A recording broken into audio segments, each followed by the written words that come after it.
मैं डॉक्टर अनीता सिंह।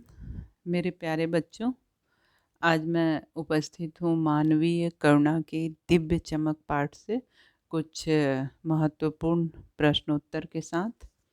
पाठ्य पुस्तक से पहला प्रश्न है आपका कि फादर की उपस्थिति देवदार की छाया जैसी क्यों लगती थी। प्रस्तुत प्रश्न का उत्तर होगा कि देवदार जो वृक्ष होता है वो छायादार होता है, घना होता है और उसकी छाया बहुत शीतल और मन को शांत करने वाली होती है। फादर लेखक और उसके साथियों के हंसी मजाक में निर्लिप्त भाव से शामिल रहते थे, गोष्ठियों में गंभीर बहस करते तथा उनकी रचनाओं पर बेबाक राय देते थे। घरेलू उत्सव और संस्कारों में बड़े भाई और पुरोहित जैसे खड़े होकर सबको आशीर्वाद से भर देते थे। इसी कारण लेखक को फादर की उपस्थिति देवदार की छाया जैसी लगती थी। दूसरा प्रश्न है, फादर बुल्के भारतीय संस्कृति के एक अभिन्न अंग है, किस आधार पर ऐसा कहा गया है। फादर बुल्के को भारतीय संस्कृति का अभिन्न अंग इसलिए कहा गया है क्योंकि वे बेल्जियम से भारत आए और यहाँ की संस्कृति में पूरी तरह रच बस गए और वे यहाँ रहते हुए सदा यही बात करते थे कि भारत ही हमारा देश है।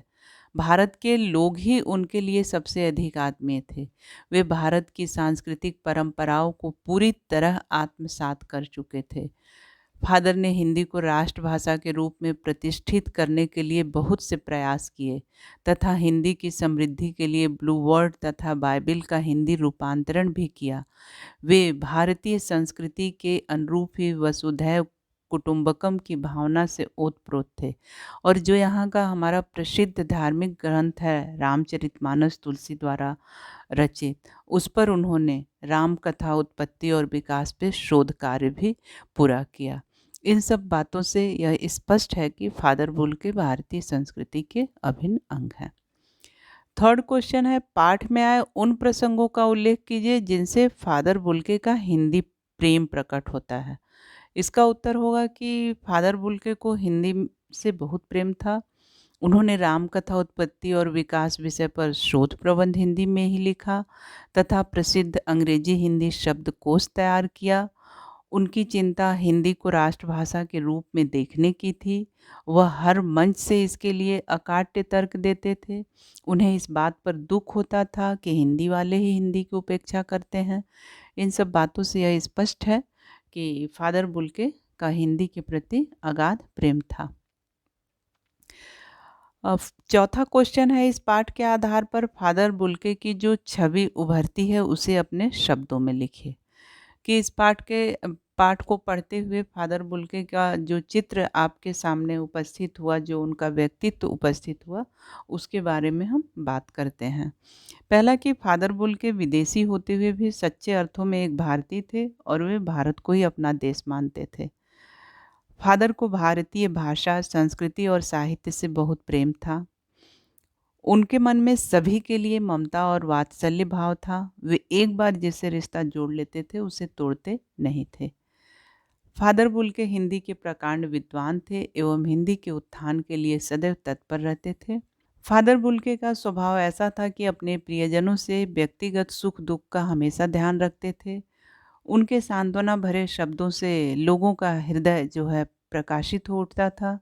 अपने व्यक्तित्व की गहनता के कारण ही वे सभी के श्रद्धा के पात्र थे।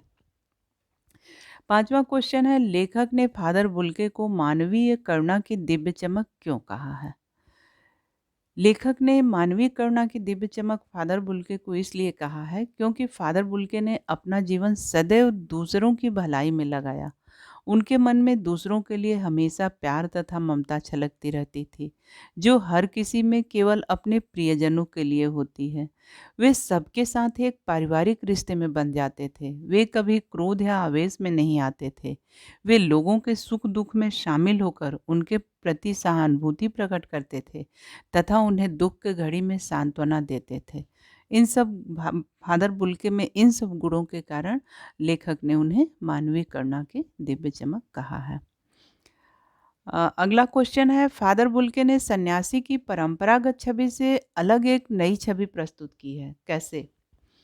जो सन्यासी होते हैं वो सांसारिक मोह माया से दूर होते हैं, जबकि फादर बुल्के ने ठीक उसके विपरीत छवि प्रस्तुत की है।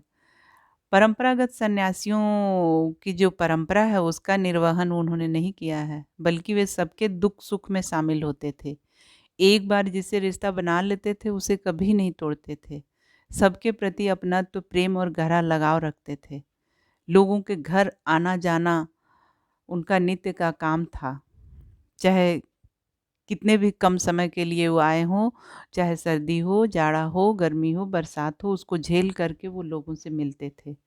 तो इस आधार पर हम कह सकते हैं कि फादर बुल्के ने सन्यासी की जो परंपरागत छवि है उससे एक अलग छवि प्रस्तुत की है। 7वां क्वेश्चन है कि आशय स्पष्ट कीजिए, नम आँखों को गिनना, स्याही फैलाना। यहाँ पर लेखक ने जब फादर बुल्के की मृत्यु हुई थी तो फादर की मृत्यु पर लोगों के दुःख का वर्णन करते हुए कहा है कि उनकी मृत्यु पर दुखी होने वाले लोगों की कमी नहीं थी।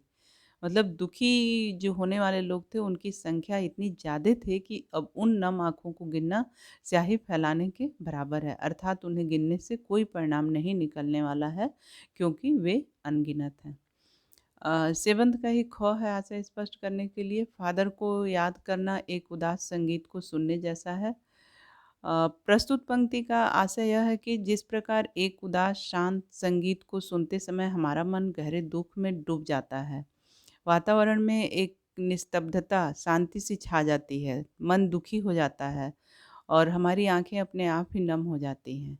ठीक वैसी ही दशा फादर बुल्के को याद करते समय लेखक की हो जाती है। और इस पाठ से एक जो बहुत महत्वपूर्ण प्रश्न है कि परिमल का बार-बार ज़िक्र आया है आपके पाठ में, तो परिमल के बारे में थोड़ी-सी मैं जानकारी दे देती हूँ कि सूर्यकांत त्रिपाठी निराला जी के प्रसिद्ध काव्य संकलन से प्रेरणा लेते हुए 10 दिसंबर 1944 को प्रयाग विश्वविद्यालय के साहित्यिक अभिरुचि रखने वाले कुछ उत्साही युवक मित्रों द्वारा परिमल समूह की स्थापना की गई।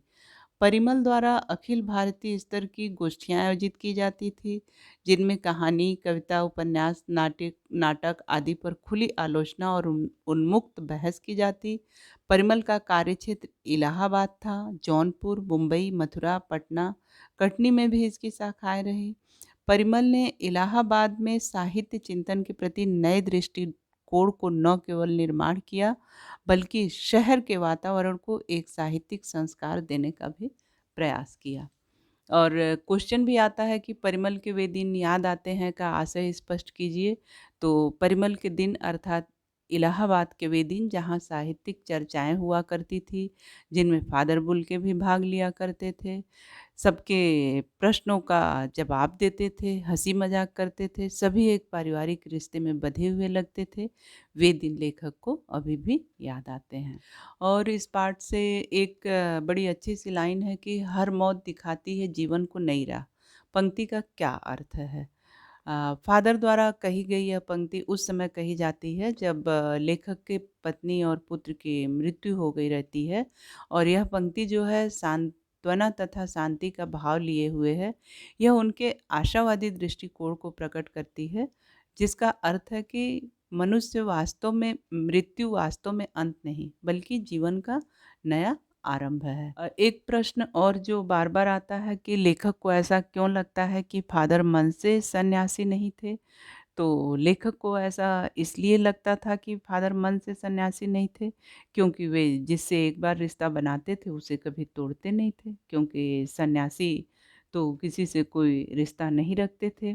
लेखक को किस बात का दुःख हुआ? लेखक फादर को बहुत चाहते थे तथा फादर भी उसे अपने प्रियजनों की भाँति चाहते थे। फादर दिल्ली में बीमार रहे, इस बात का उचित समय पर पता नहीं लगने पर लेखक को बहुत दुःख हुआ।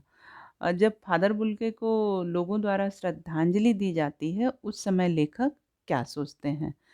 और लेखक श्रद्धांजलि जब फादर बुल्के को दी जाती है, तब लेखक सोचते हैं कि इस सन्यासी ने कभी सोचा होगा या नहीं कि उसकी मृत्यु पर कोई रोएगा, क्योंकि उनकी मृत्यु पर रोने वालों की वहाँ कमी नहीं थी। बहुत सारे ऐसे लोग थे जो फादर की मृत्यु पर वहाँ रो रहे थे कि उनको गिनना संभव नहीं था।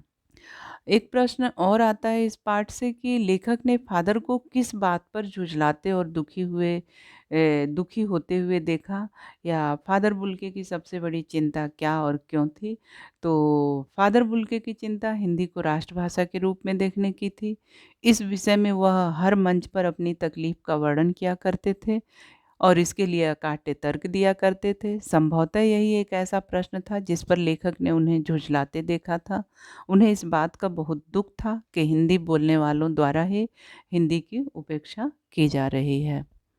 पहला ही क्वेश्चन एक बड़ा इम्पोर्टेंट सा है जो अक्सर आता है कि लेखक ऐसा क्यों कहता है कि फादर को जहरबाद से नहीं मरना चाहिए था? लेखक के अनुसार फादर को जहरबाद से इसलिए नहीं मरना चाहिए था क्योंकि वह जब तक जीवित रहे उनकी रगों में दूसरों के लिए मिठास भरे अमृत के अतिरिक्त और कुछ नहीं था। प्रभु के प्रति उनकी अटूट आस्था थी, उनका अस्तित्व था, उनमें हर प्रियजन के लिए ममता और अपनत्व उमड़ता रहता था। तो जो इतने अच्छे व्यक्ति थे, उसके लिए जहरबाद का विधान क्यों था? और भी बहुत सारे प्रश्न हैं इस पाठ से छोटे-छोटे। तो जब भी आप इस पाठ को पढ़ें तो पहले पुस्तक को पूरी तरह से पढ़ लें, फिर उसके बाद जहाँ से जो प्रश्न निकलता है उस प्रश्न को निकाल के उसका भी उत्तर पढ़ें। और अभी कोरोना काल चल रहा है तो मैं सबसे आग्रह करूँगी कि प्रश्नों के उत्तर लिखने का अभ्यास ज़रूर करें, क्योंकि इस बार आपकी परीक्षा सब्जेक्टिव होगी, आपको लिखना है, तो लिखने की कोशिश ज़रूर करते रहिए। धन्यवाद, स्वस्थ रहिए, सुरक्षित रहिए। लाइक और सब्सक्राइब ज़रूर करिए।